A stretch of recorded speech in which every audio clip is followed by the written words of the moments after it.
I'm Rick Kaler. Thanks for joining me. Is the American dream slipping away? Yes, according to an article by David Leonhardt in The American Dream Quantified at Last, which was published in the New York Times in December of 2016.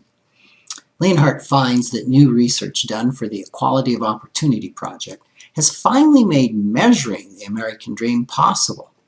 According to that research, trends in absolute income mobility since 1940, the ability to attain the American dream has fallen from 92% in 1940 to only 50% today. Now, for me, this raised a few questions. First, how do we define the American dream? Well, here are three common definitions.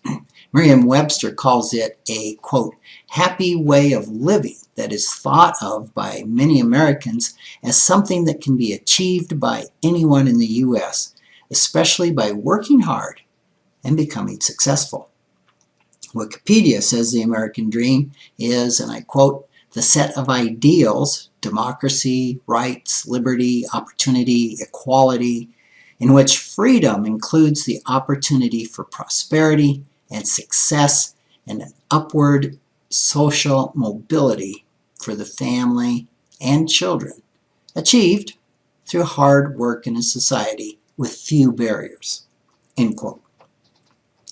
James Truslow Adams, in his 1931 book, The American Dream, defines it as life being, quote, better and richer and fuller for everyone, with opportunity for each according to ability or achievement. Now, these definitions suggest the American dream is every person having the opportunity through ingenuity and hard work to achieve financial and emotional well-being. Now, interestingly, the study that Leonhardt cites used none of these definitions. Instead, it used the one from Lawrence Samuel's 22 book, The American Dream, A Cultural History. And I quote, the ideal that children have a higher standard of living than their parents. The study found that those born in 1940 had a 92% chance of earning more than their parents at age 30. This falls steadily decade by decade. Those born in 1950 had a 79% chance of earning more in 1960, a 62%, 1970, a 61% chance, and in 1980, a 50% chance. Leonhardt calls this data deeply alarming. He says, quote, it's a portrait of an economy that disappoints a huge number of people that have heard that they live in a country where life gets better, only to experience something quite different, end quote.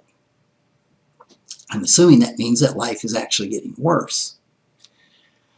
It seems to me that defining the American dream as an economy where children perpetually make more money, which would be adjusted for inflation and taxes, than their parents made, just completely misses the mark. As an economy improves and matures, that's just not sustainable.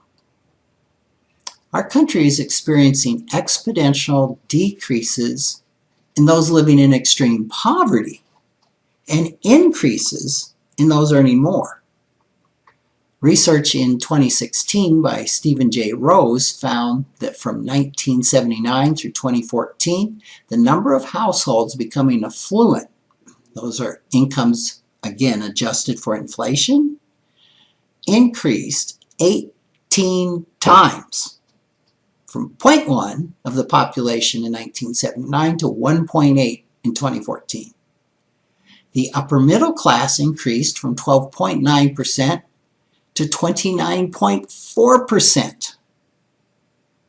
Now, this, of course, left significantly fewer people in the categories of middle class, lower middle class, and poor.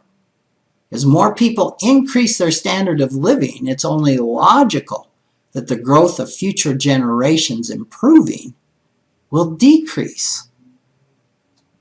At some point in time, enough is enough.